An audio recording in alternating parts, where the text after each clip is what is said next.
In the hushed silence of a private archive in Cambridge, amongst yellowed manuscripts and forgotten magnetic tapes, lay a treasure the world never imagined existed. A 3-hour recording, made in December 2017, just months before Stephen Hawking's passing, where the most celebrated physicist of our time decided to break decades of scientific silence to reveal experiences that transcended any equation known to humanity. The interview had been conducted by a young independent journalist, under a promise of absolute secrecy, until Hawking himself authorized its release. That authorization never came during his lifetime, but a secret testament discovered only recently released the material with a single condition: that it be shared especially with those nearing the end of their earthly journeys. The synthesized voice we knew so well began the narrative with a confession that would shake the foundations of modern materialistic thought. Hawking revealed that, contrary to what he had always publicly declared, his decades-long struggle with amyotrophic lateral sclerosis had not been merely a battle against physical deterioration, but an involuntary journey through the most mysterious territories of human consciousness. As his body slowly disintegrated, his mind had developed an acute perception of dimensions that conventional science could not yet map. During the most critical years of his illness, when doctors predicted his imminent death, Hawking began to experience phenomena that defied his own rational understanding of the universe. In the silent Cambridge nights, when pain kept him awake and the artificial respiration echoed in the room like a cosmic metronome, he perceived presences that could not be explained by hallucinations or medication side effects. They were subtle visits, like whispers of light dancing on the periphery of his vision, accompanied by an unmistakable feeling of unconditional recognition and love. The first of these experiences had occurred in 1985, during an emergency tracheotomy that nearly killed him. At that crucial moment, when the heart monitors emitted erratic signals and his consciousness oscillated between worlds, Hawking found himself in a space he could not describe with the limitations of physical language. It was as if he were suspended in an infinite cosmic library, where each book contained not words, but living memories of all the souls that had ever traversed the human experience. There, he instantly recognized the presence of his father, deceased years before, not as a ghostly apparition, but as a pure essence of love and wisdom, communicating through a language that transcended any sound or symbol. This initial experience left him profoundly disturbed, not because it questioned his faith in science, but because it revealed layers of reality that his instruments and theories could never reach. For months, he tried to rationalize the event as the product of an oxygen-deprived brain, but the memories remained vividly clear, charged with an emotional quality that no hallucination could reproduce. Even more disturbing was the fact that, in the weeks following that experience, he began to receive information about his research inexplicably, as if someone were whispering complex equations in his ear during sleep.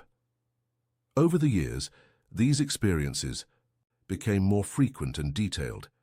Hawking learned to recognize the signs that preceded these moments of expanded consciousness: a subtle change in the quality of ambient light, a peculiar silence that seemed to absorb all external noises, and a feeling of lightness that contrasted sharply with the increasing weight of his paralyzed body. During these episodes, he not only received visits from deceased loved ones, but also began to perceive the presence of other consciousnesses that had never inhabited physical bodies, beings that existed in pure states of knowledge and compassion. One of the most impactful revelations of this secret recording concerned the true nature of black holes, the central theme of his most famous research. Hawking confessed that his obsession with these cosmic phenomena was not merely scientific, but profoundly personal. During his expanded consciousness experiences, he had understood that black holes functioned as interdimensional portals, not destroying information as initially theorized, but transmuting it to frequencies of existence that transcend our three-dimensional perception. This revelation had come to him through direct communication with a consciousness that identified itself as belonging to an 18th-century physicist, someone who had dedicated his earthly life to the study of gravitation and who now continued his research on planes where the limitations of matter did not apply. The recording also revealed intimate details about how Hawking dealt with the growing proximity of his own death.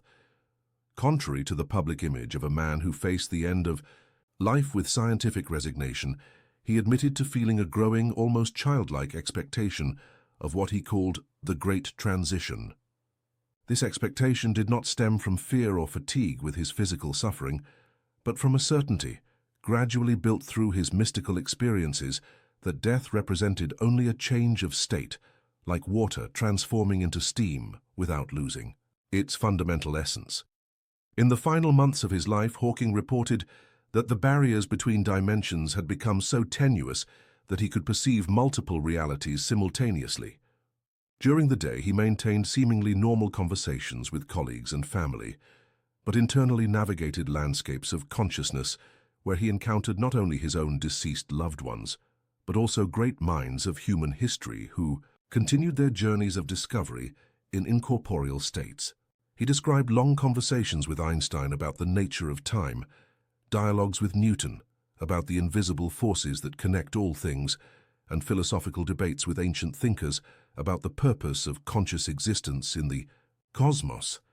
One of the most moving passages of the recording dealt with a specific encounter with his first wife, Jane, still alive at the time, but whom he perceived simultaneously in her current state and in an expanded version of herself that existed beyond the limitations of the physical body. In this interdimensional encounter, she shared with him visions of humanity's future, revealing that our species was approaching a pivotal moment in its evolution, when the barrier between individual consciousness and cosmic consciousness would begin to dissolve for a growing number of people. He explained that this revelation had helped him understand why his illness had followed such an atypical course, keeping him alive for decades beyond medical predictions. His longevity wasn't solely the result of exceptional medical care or personal determination, but served a larger purpose: to allow him to develop and document these expanded consciousness experiences during a historical period when humanity was beginning to question the limits of scientific materialism. The recording also revealed that he had developed specific techniques to induce these expanded consciousness experiences. Through a combination of deep meditation, focused visualization, and what he called calculated surrender to the process of physical deterioration, he had learned to use his own medical condition as a tool for spiritual exploration. Paradoxically, the more his body was limited, the more his consciousness expanded, as if physical imprisonment served as a catapult to unlimited territories of perception. During these inner journeys, he had developed a radically new understanding of the nature of the afterlife. Contrary to traditional conceptions of heaven or hell, he described a multi-dimensional continuum where individual consciousnesses maintained their uniqueness while participating in an interconnected network of experience and learning. In this state, the concept of linear time dissolved, allowing souls to revisit and re-experience moments of their earthly lives, not as static memories, but as dynamic opportunities for understanding and growth. One of the most surprising revelations concerned the role of pain and suffering in the spiritual journey. He confessed that he had initially viewed his illness as a cruel cosmic irony, condemning a brilliant mind to an increasingly limited body. However, through his expanded experiences, he understood that physical suffering served as a consciousness intensifier, forcing the soul to seek internal resources that remained dormant under normal conditions of comfort. His progressive paralysis wasn't a punishment, but a process of spiritual refinement that allowed his deepest essence to emerge with crystalline clarity. The recording also documented phenomena that completely defied the known laws of physics. He reported moments when objects in his room moved without apparent cause, always subtly and meaningfully, as if invisible consciousnesses were trying to communicate specific messages. Books would fall open to particular pages, scientific instruments would display impossible readings, and family photographs seemed to emanate perceptible warmth when he focused his attention on them. Even more extraordinary were the episodes in which he claimed to have influenced distant events through the power of conscious intention. During periods of deep meditation, he could direct mental energy to specific situations around the world, contributing to the scientific discoveries of colleagues, offering spiritual comfort to people in distress and even influencing local weather conditions. These experiences led him to develop a personal theory about consciousness as a fundamental force of the universe, comparable to gravity or electromagnetism, but operating in dimensions that our current instrumentation cannot detect. The climax of the recording arrived when he described his deepest transcendental experience, occurring just 3 weeks before his death. During a particularly difficult night, when his breathing had become extremely labored and doctors were considering emergency interventions, his consciousness was suddenly catapulted into what he described as the mathematical heart of the cosmos. In this state, he not only observed the fundamental equations governing reality, but experienced them as living symphonies of energy and conscious intention. In that moment of supreme revelation, he understood that his entire life of scientific research had been preparation for this single unifying vision. Theories about black hole radiation, the nature of time, and the origin of the universe revealed themselves as facets of a broader truth: that consciousness is not an accidental byproduct of biological evolution, but the fundamental fabric of reality, manifesting itself through infinite forms and dimensions of experience. During this culminating experience, he saw himself simultaneously as his name, the physicist limited by a cruel disease, and as an eternal facet of an infinite cosmic consciousness that had chosen to experience human life through this specific form of limitation and discovery. He understood that his illness, his scientific genius, and his mystical experiences were integrated aspects of a single project of spiritual exploration that transcended his individual biography. The most impactful revelation of this experience was the understanding that all individual consciousnesses are simultaneously unique and universal, like distinct waves in the infinite ocean of existence. Death, he realized, does not represent the end of individual consciousness, but its liberation to explore dimensions of experience impossible within the confines of physical form. Souls do not dissolve in death, but expand to encompass perspectives that span multiple simultaneous realities.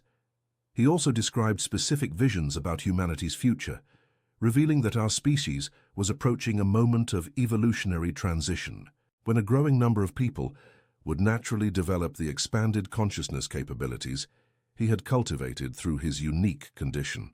This transition would not be the result of technological advancements, but of a collective spiritual maturation that would allow humanity to integrate science and spirituality into a more complete synthesis of reality. In the final part of the recording, he offered specific advice for those approaching the end of their own earthly lives. He emphasized that the fear of death arises from excessive identification with the physical body and temporal personality, when in reality we are eternal essences, temporarily experiencing the human condition. The ideal preparation for death involves not denial or resignation, but cultivating a scientific curiosity about the transition process, accompanied by a growing openness to dimensions of experience that transcend the physical senses. He suggested specific meditation and visualization practices developed through his own experiences, techniques that allowed for a gradual expansion of consciousness to include interdimensional perceptions. These practices didn't require specific religious belief, only a temporary suspension of materialistic skepticism and a willingness to explore experiential territories that conventional science hadn't yet charted. The recording concluded with a profoundly poetic reflection on the nature of consciousness continuity. He compared the experience of death to the transition from a vivid dream to wakefulness, where perceptions that seemed absolutely real within the dream's context reveal themselves as merely a layer of a far vaster and more complex reality. Physical life, he suggested, is like a particularly convincing dream that consciousness experiences to explore specific aspects of its infinite nature. His final recorded words contained a message of radical hope for all those facing the prospect of their own death or the death of loved ones. Physical separation, he assured, is only apparent when viewed from the limited perspective of embodied consciousness. In broader dimensions of experience, all consciousnesses that have ever loved each other remain eternally connected, capable of communication and reunion through means that transcend the limitations of linear space and time. This extraordinary revelation offers a radically transformative perspective on the nature of death and the continuity of consciousness, suggesting that our greatest adventure doesn't end with the last breath, but only begins when we finally shed the limitations of physical form to explore the infinite dimensions of our true spiritual nature. For those approaching this great transition, his words offer not only comfort, but an integrated scientific and mystical vision that reveals death as the most extraordinary of discoveries a consciousness can make about itself and the infinitely creative nature of the cosmos to which we eternally belong.